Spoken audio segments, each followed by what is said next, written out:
Tempat kita sharing, tempat sharing buat kita-kita.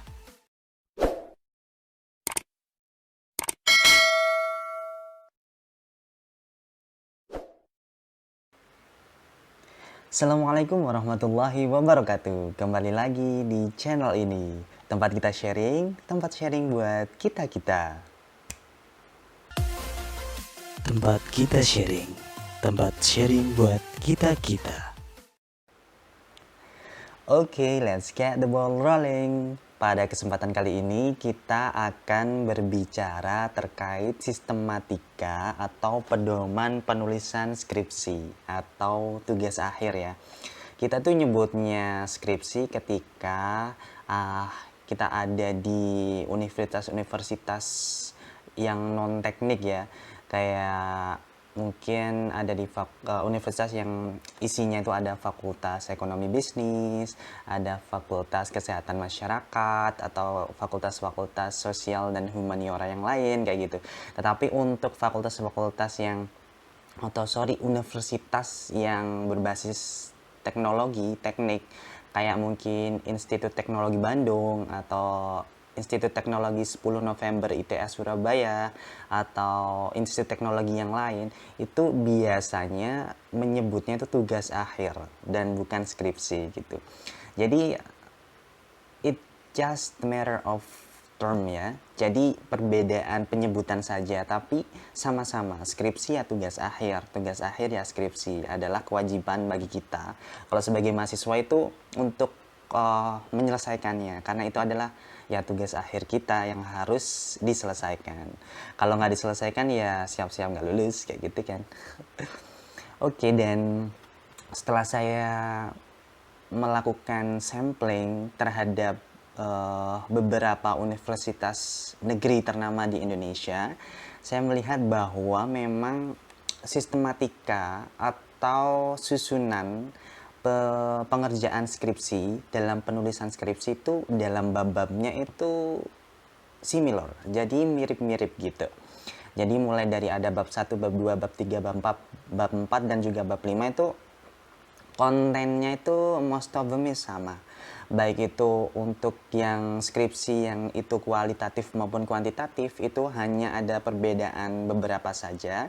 Dan juga untuk tugas akhir itu juga ada perbedaan yang tidak signifikan.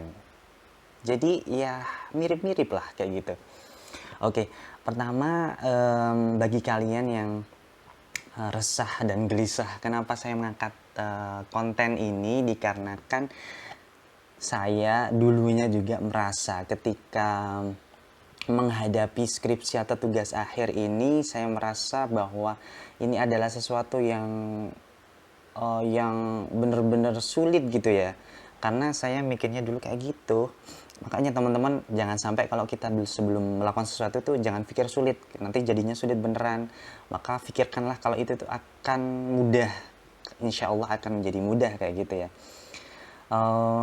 Pada waktu itu saya merasa bahwa skripsi itu sesuatu yang kenapa sih harus ada skripsi, padahal kita kan kuliah ini sudah apa istilahnya buckle down, sudah giving our best effort ya untuk setiap step-stepnya kayak gitu.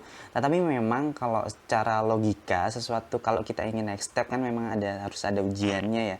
Dan skripsi ini adalah ujian terakhir bagi kita, atau tugas akhir ini ujian terakhir bagi kita buat going to the next level kayak gitu. Jangan gelisah ya teman-teman, karena saya dulu tuh kalau mikirin skripsi itu memang atau tugas akhir tuh langsung aduh bisa nggak ya, ini kayak gimana sih, makhluk macam apa kayak gitu ya. Dan kalian maksudnya itu kalau ingin menyusun skripsi itu mungkin sudah keder duluan atau bingung duluan gitu ya. Aku tuh mau bahas apa, nyari topiknya tuh susah banget, menentukan judulnya tuh susah banget, apalagi kalau dapet dosen yang uh, kurang cocok dengan kita, rasanya memang kayak petir di siang bolong dan terus menerus satu semester dan lain hal gitu. Ya memang tantangan buat kita ya teman-teman. bagi kalian yang mungkin itu susah mikir terkait apa sih hal yang ingin kita angkat dalam uh, penyelesaian tugas akhir kita, ya memang kalian butuh ketenangan untuk memperoleh ilham istilahnya atau hal-hal yang berkaitan dengan skripsi ini. Take a deep breath kayak gitu ya, coba untuk melihat kanan kiri depan belakang kalian, kira-kira apa sih topik yang bisa kalian angkat gitu. Soalnya kadang ide itu tidak serta merta, maksudnya kayak kita penyanyi gitu ya, memang ide buat menciptakan lagu tuh memang datang secara tiba-tiba kayak gitu. Jadi memang butuh ketenangan. Begitu juga dalam penyelesaian tugas akhir atau skripsi ini, kalian tuh harus tenang, calm down, terus mikir yang enak gitu.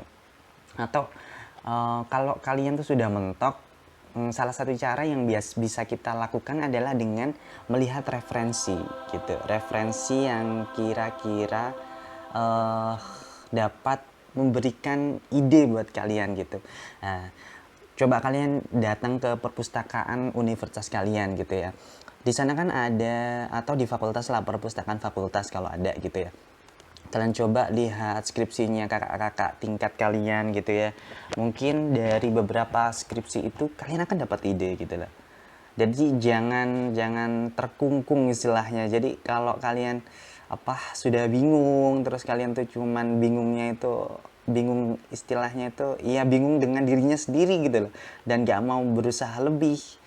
Jangan sampai kayak gitu. Jadi langsung kalian open your mind gitu, pergi ke perpustakaan fakultas kalian gitu, baca-baca skripsi, siapa tahu ada yang cocok dan related sama apa yang ingin kalian teliti gitu. Jadi tipsnya tadi ya, kalau kalian ingin menumbuhkan ide untuk mendapatkan ide terkait skripsi atau tugas akhir ini, pertama kalian bisa tenangin diri kalian, lihat kanan kiri depan belakang, kira-kira apa sih hal-hal yang mungkin saja bisa kalian angkat gitu. Terus yang kedua adalah kalian bisa datang ke perpustakaan universitas atau fakultas kalian dan melihat hasil-hasil karya kakak tingkat kalian, apakah memang related sama kalian atau tidak gitu.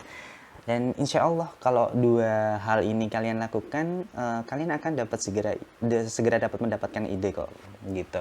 Jadi contoh nih, kalau saya kan dari Fakultas Ekonomi dan Bisnis ya. Kalau kalian lagi jalan-jalan nih, kalau kalian pikirannya terbuka dan jangan terlalu terbebani gitu, mungkin kalian lagi jalan-jalan terus lagi liburan kemana, ke Malang, ke Lembang, atau ke tempat-tempat asyik lainnya, kalian mungkin lihat ada orang-orang penjual telo, mungkin orang-orang penjual makanan-makanan khas yang dimana itu tuh ternyata UMKM gitu lah. Kayak gitu-gitu kan bisa langsung kalian dapat ide gitu. Wah, ini tuh kok laris banget ya produk ini di tempat ini. Nah, kalian langsung punya ide buat menciptakan skripsi atau tugas akhir kalian gitu. Oh, ini bisa nih saya angkat apa sih faktor-faktor yang membuat UMKM ini banyak diminati produknya oleh masyarakat tuh, kayak gitu. Atau kalian lagi susah-susah berpikir, terus kalian menenangkan diri ke suatu tempat, yaitu jangan mau suicide ya, atau gimana ya, maksudnya tuh menenangkan diri ke melihat pemandangan atau apa, terus kalian yang mungkin dari fakultas desain and komunikasi visual di cafe gitu, kalian melihat pemandangan terus langsung get inspired. Wah, ini tuh bisa nih, pemandangan ini related sama tugas akhir yang ingin kalian buat gitu. Ya, bisa saja. Jadi kalau sudah kalian tuh mentok terhadap sesuatu, just explore yourself. Jadi take a deep breath. Habis itu langsung ambil cuti, atau bukan cuti untuk semester ya, maksudnya cuti untuk refresh your mind, refresh yourself, refresh your heart gitu. Siapa tahu karena banyak permasalahan kalian, ide-ide kalian jadi terblok gitu ya, dengan kalian melakukan refreshing itu kalian langsung get inspired by something gitu. It's really possible kayak gitu. Jadi kayak gitu, itu 2 tips ya. Ini kok lagi berbicara jadi tips ya, sorry ya. Padahal saya ingin berbicaranya tentang sistematika ya. Baik, sistematika atau penyusunan dalam skripsi atau tugas akhir pertama saya ambil dari salah satu universitas ternama di Indonesia. Itu memang antara sistematika penyusunan bab di dalamnya itu sama ya, antara kualitatif dan kuantitatif. Even itu di dalam satu kampus dan fakultasnya itu beda-beda. Jadi satu kampus itu ada beberapa fakultas ya, ada fakultas ekonomi dan bisnis, ada fakultas kesehatan masyarakat, ada fakultas farmasi, ada fakultas, banyak sekali fakultasnya. Dan ketika saya pantau memang di dalamnya itu mirip-mirip, similar gitu. Jadi saya ambil sampel dari Fakultas Ekonomi dan Bisnis karena saya memang dari sana ya, jadi insya Allah akan lebih paham terkait konten di dalamnya gitu. Yang pertama, bab yang harus kita bangun saat kita membuat skripsi, saat kita udah menemukan ide nih, itu maka adalah bab pendahuluan. Jadi bab 1 ini bab pendahuluan, kemudian ada sub-sub bab di dalamnya. Ada latar belakang permasalahan, ada rumusan masalah, ada tujuan penelitian, ada manfaat penelitian, dan juga ada sistematika skripsi. Nah, jadi ada 5 ya. Ini untuk mendapat pendekatan kualitatif. Ada 5 subbab, dimana contohnya ya, ini kalau kita sedang meneliti UMKM yang membuat makanan yang khas gitu, kayak jenang dodol gitu ya. Lah jenang dodol ini tuh kita tentukan, ternyata kita waktu jalan-jalan ke Malang nih istilahnya ya, terus menemukan ada UMKM yang jual jenang dodol enak banget dan laris banget. Nah terus kita kan melihat bahwa jenang dodol ini memang rasanya tuh enak, terus kemudian desainnya itu juga bagus, kemudian tempat atau booth untuk memprovide atau menyajikan si jenang dodol ini juga bagus gitu loh. Dan dari aspek-aspek itu kan kita sudah lihat bahwa terdapat 3 variabel yang cukup dominan saat kita melihat UMKM tersebut. Yang pertama adalah quality atau rasanya yang enak, kemudian packaging, kemasannya yang bagus, dan juga tempat, yakni place yang bagus banget, yang eye catching kayak gitu. Nah dari situ untuk latar belakang permasalahan itu kita bisa melihat sesuatu yang lebih general, seperti UMKM yang ada di Indonesia. Bagaimana keadaan atau kondisi UMKM jenang dodol yang ada di Indonesia? Apakah bagaimana terkait perkembangannya mungkin dari tahun ke tahun, atau terkait UMKM jenang dodol itu bagaimana sih positif dan negatif terkait UMKM jenang dodol ini. Nah itu mulai dari sesuatu yang besar dulu, kemudian kita lebih kerucutkan, setelah itu kita mengarahkan ke UMKM jenang dodol yang ada di Jawa Timur kayak gitu. Jadi kondisi UMKM jenang dodol yang ada di Jawa Timur, terus kemudian lebih mengkerucut lagi UMKM jenang dodol yang ada di Malang itu seperti apa, gambarannya itu seperti apa, terus kondisinya sekarang itu seperti apa gitu. Jadi hal-hal itu kita bisa letakkan di latar belakang permasalahan gitu. Terus setelah itu kita bisa dari latar belakang itu, tapi setiap dosen tuh memang beda-beda ya teman-teman ya. Ada dosen yang memang suka mengawali sesuatu itu dari yang besar gitu. Dari tadi tuh contohnya UMKM di Indonesia, terus kemudian di Jawa Timur, kemudian dikerucutkan lagi di Malang kayak gitu. Tapi ada juga tipe dosen yang kalian kalau buat latar belakang itu cukup untuk focus on your object gitu. Jadi kalau kalian meneliti latar belakang UMKM di Malang, terutama jenang dodol, ya kalian fokus aja langsung membicarakan tentang UMKM jenang dodol yang ada di Malang gitu, langsung aja. Terus fokus terkait kelebihannya itu apa, kekurangannya apa, tantangan yang selama ini dihadapi itu apa. Cukup kalian bisa ngambil SWOT analysis kayak strength-nya, opportunity-nya, weakness-nya apa, kemudian threat-nya apa, kayak gitu. Itu aja sudah bisa jadi latar belakang masalah kalian dengan sajian data-data dari BPS yang memang data-datanya valid.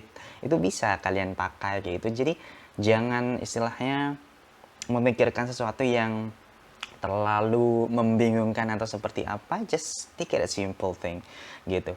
Kemudian kalian langsung menuju ke rumusan masalah kayak gitu. Rumusan masalah subbab yang kedua itu berisi tentang apa sih masalah-masalah yang ingin kalian velorkan dalam skripsi kalian itu gitu. Mungkin kalian ingin tadi tuh kalau kualitatif itu mungkin lebih ke bukan, kalau yang tadi tuh kuantitatif ya, maksudnya pengaruh seandainya kalian dapat 3 variabel tadi tuh, variabel packaging, variabel quality, rasa, kemudian yang ketiga itu variabel tempat kayak gitu ya. Kalau penelitian kuantitatif itu lebih ke korelasi antara variabel satu dan yang lainnya.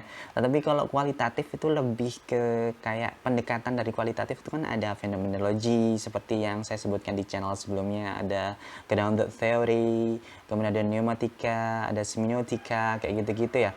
Nah, kalian bisa melihat itu sebagai fenomena gitu.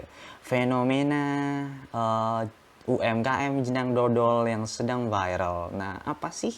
Kalian ingin meliti, maksudnya apa sih yang membuat UMKM jenang dodol ini menjadi viral kayak gitu.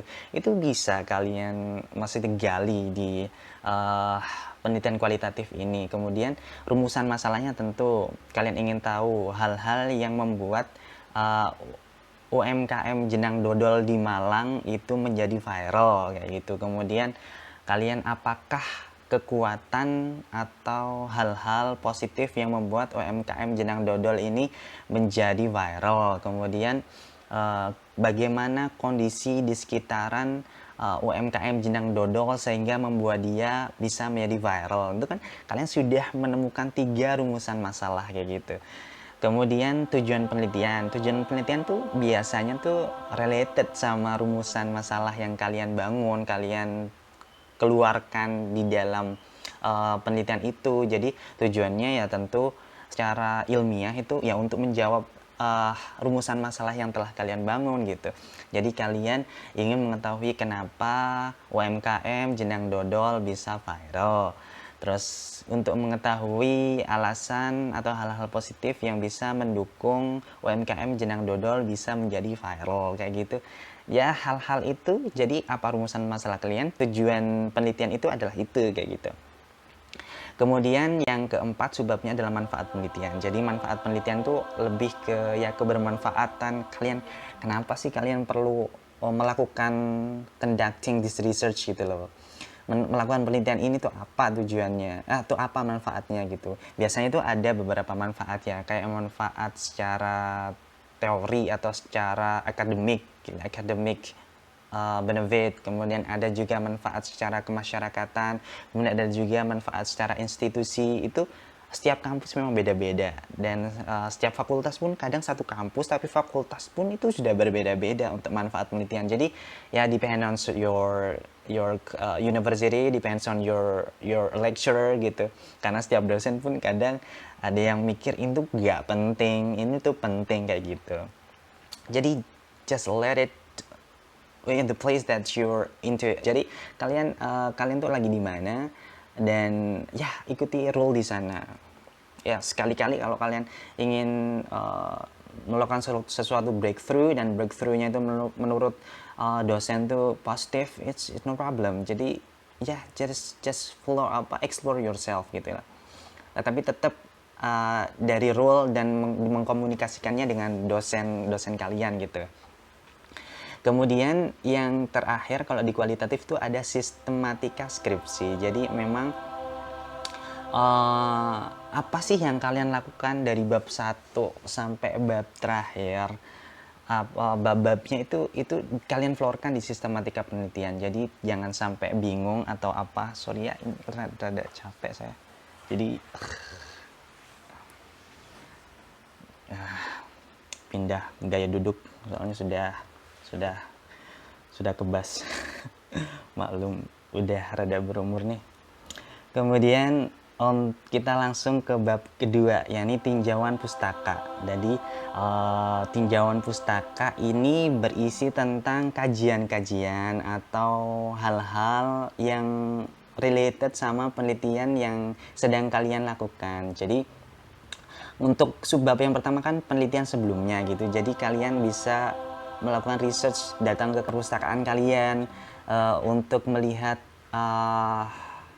skripsi-skripsi kakak tingkat kalian gitu. Itu yang bisa kalian pakai untuk sebagai acuan penelitian-penelitian sebelumnya kayak gitu. Atau mungkin kalian juga bisa cari di internet. It is easier ya. Itu lebih mudah kalau kalian cari di internet tentang kayak tadi tuh UMKM Jenang Dodol, maka UMKM Jenang Dodol tuh sebelumnya tuh membahas tentang apa sih? Apakah tentang UMKM Jenang Dodol yang seperti apa kondisinya di Jawa Barat mungkin, di Sumatera, di Kalimantan mungkin, atau ada penelitian tentang jenang dodol terkait korelasinya antara jenang dodol ini dan itu gitu. Itu bisa kalian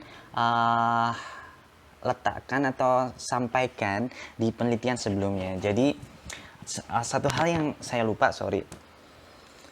Kalau kita melakukan skripsi, menyusun skripsi itu memang harus ada keterbaruan ya. Jadi satu hal PR besar yang sering kali teman-teman tuh bingung, perbedaan antara skripsiku atau tugas akhirku dengan yang lain tuh apa gitu. Nah itu yang sering kali teman-teman tuh rada bingung gitu. Dan dengan kalian melakukan 2 tips saya tadi, insya Allah kalian dapat kok. Maksudnya mungkin selama ini UMKM Jenang Dodolnya even itu just a matter of place ya. Jadi hanya karena perbedaan tempat itu bisa jadi itu adalah keterbaruan gitu loh. Meskipun keterbaruan levelnya itu seperti apa gitu ya. Mungkin kalau keterbaruan yang levelnya tinggi itu lebih spesifik biasanya perbedaannya. Contoh kalian lagi neliti UMKM Jenang Dodol tadi tuh selama ini penelitian yang berkaitan dengan jenang dodol, UMKM jenang dodol itu hanya berfokus pada variabel-variabel yang berpengaruh, tapi tidak meneliti tentang pengaruh dari UMKM jenang dodol itu ke masyarakat atau pengaruh UMKM jenang dodol itu ke kesehatan atau seperti apalah. Hal-hal yang belum pernah diteliti itu bisa jadi keterbaruan buat kalian gitu. Nah, itu kalau berkaitan dengan penelitian sebelumnya gitu. Kemudian subbab yang kedua dari bab 2 ini adalah landasan teori. Jadi, kalau landasan teori ini berkaitan dengan pengertian-pengertian. Sorry lagi tiba-tiba ngehang tadi. Jadi berkaitan dengan teori-teori yang berkaitan atau related sama topik yang sedang kalian angkat gitu. Contohnya kalau kalian tadi itu lagi mengangkat topik UMKM Jenang Dodol di Malang, berarti ya kalian cari informasi atau teori atau definisi terkait UMKM. Jadi hal-hal yang berkaitan dengan UMKM. UMKM itu apa, kemudian jenis-jenisnya UMKM itu seperti apa gitu kan. Ada usaha mikro kecil menengah, ada yang usaha kecil menengah, kemudian UMKM selama ini tuh seperti apa kondisinya. Jadi kalian bisa explore seperti itu. Itu kalian tempatkan di landasan teori. Kemudian setelah itu masuk ke kerangka analisa. Jadi analisa kalian terkait dengan rumusan masalah tadi, kemudian juga teori ini relatednya itu seperti apa, itu kalian sajikan di bab 2 subbab ketiga ini, kerangka analysis kayak gitu. Jadi mungkin ini seperti kalau kerangka analisa itu seperti gambaran ya, maksudnya itu step-step kalian dalam conducting atau dalam melaksanakan research ini tuh seperti apa gitu. Jadi mungkin untuk menjawab rumusan masalah ini kalian akan melakukan hal ini. Jadi lebih ke kerangka dan step-step yang kalian bisa tampilkan di satu bagian gitu ya. Itu adalah kerangka analisa gitu. Kemudian yang ketiga nih, nah yang ketiga kayaknya kita bahas di konten selanjutnya aja ya. Jadi karena saya pikir ini sudah cukup lama ya, sudah berapa menit ini. Jadi saya pikir saya cukupkan dulu. Oke, terima kasih banyak teman-teman yang buat support konten ini, yang sudah subscribe, yang sudah like, yang sudah komen. Saya doakan semoga senantiasa dalam keberkahan, kebahagiaan, dan perlindungan serta kesehatan Allah Subhanahu wa taala. Begitu juga yang belum subscribe, semoga cepet-cepet subscribe ya. Oke, saya rasa cukup dulu untuk ke konten kali ini. Terima kasih dan wassalamualaikum warahmatullahi wabarakatuh. Tempat kita sharing, tempat kita buat sharing.